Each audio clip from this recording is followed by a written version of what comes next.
అందరికీ నమస్కారం. ఈ వీడియో చూసే ముందు ఓం నమః శివాయ అని కామెంట్ చేయండి.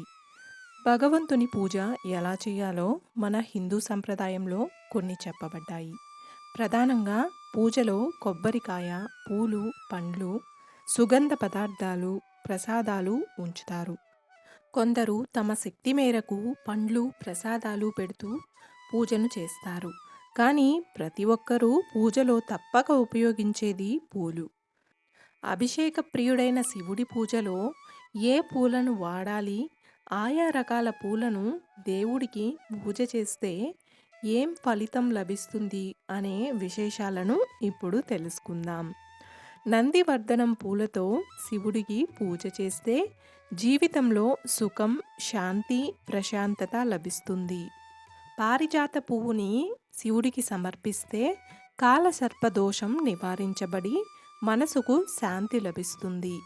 జాజి పూలతో పూజిస్తే దుష్ట గుణాలు తొలగి మంచి గుణం వస్తుంది. ఉద్యోగంలో సమస్యలు ఉన్నవారికి తొలగిపోతాయి.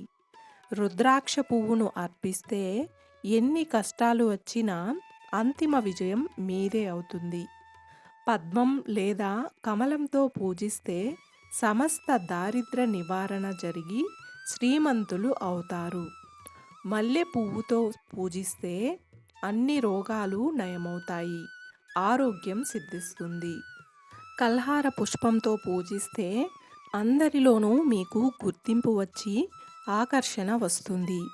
గన్నేరు పూలతో పూజిస్తే కవులకు కల్పనా సాహిత్యం వృద్ధి చెందుతుంది. కంద పుష్పంతో పూజ చేస్తే ముఖంలో అధికమైన తేజస్సు, కాంతి వస్తుంది.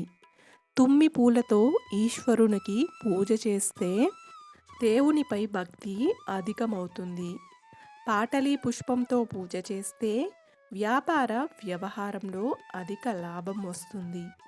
తెల్లని జిల్లేడు పువ్వులతో గణేశునికి, శంకరునికి, సూర్యదేవునికి పూజ చేస్తే అన్ని రోగాలు తొలగి ఆరోగ్యం కలుగుతుంది.